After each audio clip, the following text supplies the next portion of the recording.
पहले तो बहुत बहुत बधाई आपको, खतरों के खिलाड़ी आप लोग को ऑफर हुआ। What's all going in mind, क्या कुछ चल रहा है, क्या कुछ प्रिपरेशन है खतरों के लिए? मैं तो कंग्रेचुलेट करता हूँ वाईकॉम के, मैं शो में हूँ। सेंटर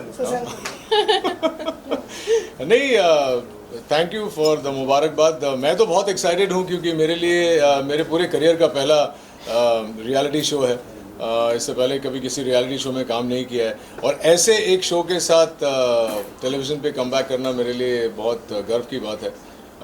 कई सीज़न से फॉलो करता आया हूँ और हमेशा लगता था देख के कि अरे बाप रे ये लोग कैसे करते हैं। अब जाके मौका मिला है तो मज़ा आएगा। Same here actually, this is my first reality show. उसके पहले मैंने सुपर नेचुरल फिक्शन शोज ही किए हैं and I wanted to do Khatron Ke Khiladi because I find this very adventurous. I am a very adventurous person at heart and this is a great platform and great opportunity for मी।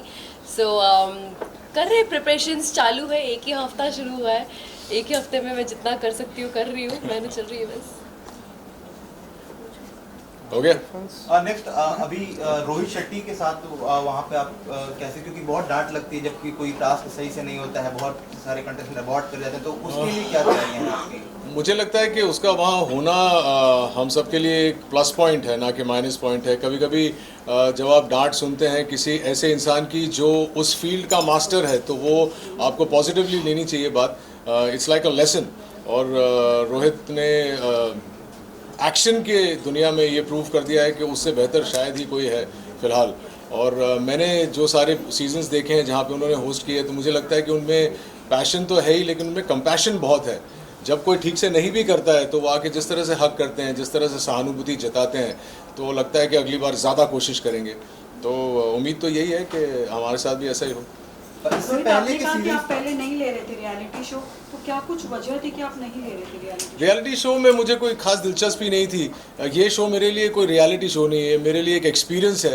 आप दुनिया भर की दौलत भी इकट्ठा कर लें तो एक ऐसा शो जो एक ही जगह पे इतना कुछ करने को मिलता है ये ऑलमोस्ट इम्पॉसिबल है। ऐसा दूसरा शो मैंने नहीं देखा है जहाँ पे आप जंगल सफारी भी करेंगे, लोगों से मिलेंगे भी, टास्क भी करेंगे, स्टंट भी करेंगे, वो सारी चीज़ें जो हम लोग ट्रैवल करते हैं करने के लिए। यहाँ से मालदीव्स जाते हैं स्नॉर्कलिंग करने के लिए, यहाँ वहीं बैठे बैठे करने को मिलेगा। डीप सी डाइविंग जाते हैं यहाँ पे, वो भी करने को मिलेगा। तो वो सारी चीज़ें हैं। ऑफकोर्स एक कंपटीशन का स्पिरिट ज़रूर होगा, लेकिन मेरे लिए ये एक्सपीरियंस ज़्यादा है, कंपटीशन कम है। आप दोनों को सबसे ज्यादा किससे डर लगता है? किसी का किसी को हाइट से बहुत डर लगता है टास्क करने में, किसी को पानी से लगता है, आप दोनों को? मुझे मेरी बीवी से बहुत डर लगता है और वो फियर कभी भी मैं ओवरकम नहीं कर पाऊंगा। मुझे पानी से बहुत डर है भाई, मुझे पता नहीं क्यों ऐसा लगता है जैसे मैं डूब ना जाऊं। अरे बाप रे। इसलिए मैं स्विमिंग सीख रही हूँ अभी। मुझे हर चीज़ से डर लगता है वाकई। मुझे कीड़े मकोड़ों से डर लगता है, सांप से डर लगता है, बिच्छू से डर लगता है, मुझे तो हाइट से भी डर लगता है। मैं हालांकि माउंटेन्स में जाता हूँ मेडिटेट करने के लिए, लेकिन अगर आप मुझे माउंटेन एज पे लेके जाए बोले कूद जाओ तो डर तो लगेगा ही। ऑब्वियसली। तो वो हर चीज़ से डर लगता है जिससे डरना चाहिए एक आम इंसान को। पिछले सीजन अगर बात करें तो क्या क्या तैयारियां आपने की हैं खतरों के लिए? कुछ ऐसी प्रिपरेशन कुछ चालू है अभी तक? क्योंकि अभी तक जितने भी लोगों से हमारी बातें हुई हैं सब वो बता रहे हैं, कोई स्विमिंग सीख रहा है, कोई फाइट बॉक्सिंग कर रहे हैं, मतलब तरह तरह के लोग अपनी प्रिपरेशन कर रहे हैं। आपकी क्या प्रिपरेशन है? सी हम लोग, मुझे मिला ही एक हफ्ता है और मैंने उसके पहले 4 महीने से कोई वर्कआउट कुछ भी नहीं किया था क्योंकि मैं सबैटिकल में थी और मैं प्रॉपर सबैटिकल में थी जहाँ पे मैं कुछ नहीं करी थी, बस चिल कर रही थी। तो जब मुझे पता चला कि मैं अभी जा रही हूँ, so I started my weight training, I started my boxing, my kick boxing, then I started swimming भी सीख रही हूँ क्योंकि मुझे पता है पानी के स्टंट्स तो होंगे ही होंगे 100%, और मुझे डूबने का बहुत डर है। एंड ऑब्वियसली टास्क में you're not just going to float, you have to do the task. For that you need to learn how to swim, so I'm learning that and थोड़ा बहुत gymnastics and boxing भी मेरा पहला class कल था after 1 year, so आप कर चुकी हैं मतलब पहले boxing? Yeah. I used to do kickboxing and everything.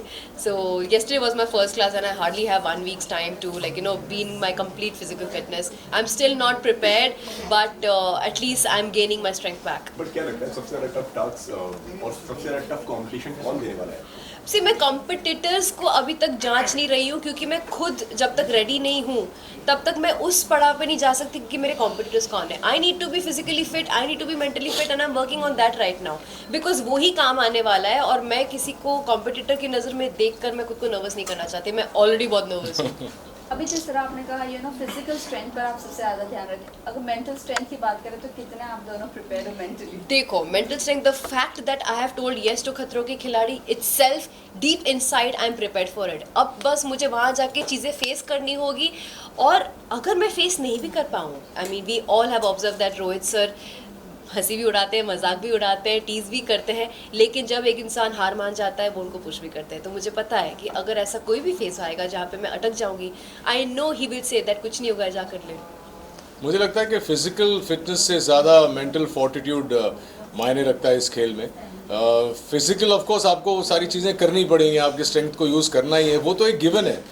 लेकिन अगर आप मेंटली स्ट्रांग हैं तो अगर आपको डर भी लगता है, जैसे इनको स्विमिंग डीप सी से डर लगता है या पानी से डर लगता है, तो अगर मेंटली स्ट्रांग है और आप कहें कि नहीं यार मैं कोशिश ज़रूर करूँगा या करूँगी, तो मुझे लगता है कि आप कर पाएंगे। मेरी कोई प्रिपरेशन नहीं, ये सवाल सुन के ही मैं डर गया, क्योंकि मैं तो कुछ प्रिपेयर कर ही नहीं रहा था। एंड ऑनेस्टली ये कंपटीशन है भली। हाँ, अभी वक्त भी नहीं मिला है मुझे इतना कुछ प्रिपेयर करने का, बट ठीक है, देखते हैं अभी जाके क्या होता है। But the fact that we are going to push ourselves to do this itself is a very big challenge, and if we are able to overcome our own challenges, we come out all as winners in our own eyes. True. पिछले seasons की अगर बात करें, जो भी जितना भी आप लोगों ने फॉलो किया है, आपके फेवरेट कंटेस्टेंट कौन थे या इंस्पिरेशन आप किसको मानते हैं? मुझे दिव्यांका त्रिपाठी और जन्नत ज़ुबैर बहुत अच्छे लगते हैं। I think they are quite fiery girls. मुझे सिद्धार्थ शुक्ला बहुत अच्छे लगते थे, और उन्हें देख के लगता था कि जो भी टास्क वो करेंगे, जो भी स्टंट करेंगे, वो अच्छे से करेंगे और कर पाएंगे। डर भी अगर उन्हें होता था, उन्हें देख के कभी ऐसा नहीं लगा कि वो क्विट करेंगे। और इसी शो में नहीं, आप उन्हें किसी भी शो में देखें तो वो अपना पूरा जो एक शिद्दत कहते हैं हम, शिद्दत से वो टास्क या स्टंट करते थे। और मुझे लगता है कि न सिर्फ वो मेरे फेवरेट कंटेस्टेंट हैं, लेकिन वो मुझे बहुत प्रेरित करते हैं कि बॉस हो सकता है। सो लास्टली मैसेज क्या देना चाहोगे फैंस एंड व्यूअर्स को? मैं बस यही कहना चाहूँगी कि मैं थैंक यू इन एडवांस बोलना चाहूँगी आपके सारे गुड विशेस और प्यार के लिए, क्योंकि आई रियली नीड इट। मैं जितनी एक्साइटेड हूँ उतनी नर्वस भी हूँ, प्रेप्ड भी इतने अच्छे से नहीं हूँ। बस मन की शक्ति मुझे चाहिए कि मैं सारे टास्क हिम्मत से परफॉर्म करूँ। मैं यही कहूँगा कि इतने सालों से बतौर एक्टर आपने मुझे जो प्यार दिया है, जो सपोर्ट किया है, उस सपोर्ट को जारी मत रखिए, डबल कर दीजिए, क्योंकि मैं दिख बड़ा काम रहा हूँ लेकिन उतना काम हूँ नहीं। कोशिश कर रहा हूँ ब्रेव दिखने का, लेकिन शिव को देख के तो मैं अभी और डर गया, इतना कंट्रोल में लग रहा है, ऐसा लग रहा है कि अभी बोलो तो स्टंट कर लेगा। तो अपनी दुआओं में याद रखना, और इस शो में वोट्स नहीं है लेकिन आपकी दुआएं काम करेंगी। So keep sending your good wishes to all of us, not just me, to all of us. Thank you, thank you, all the best. Thank you guys, Thank you so thank you, much. Thank you.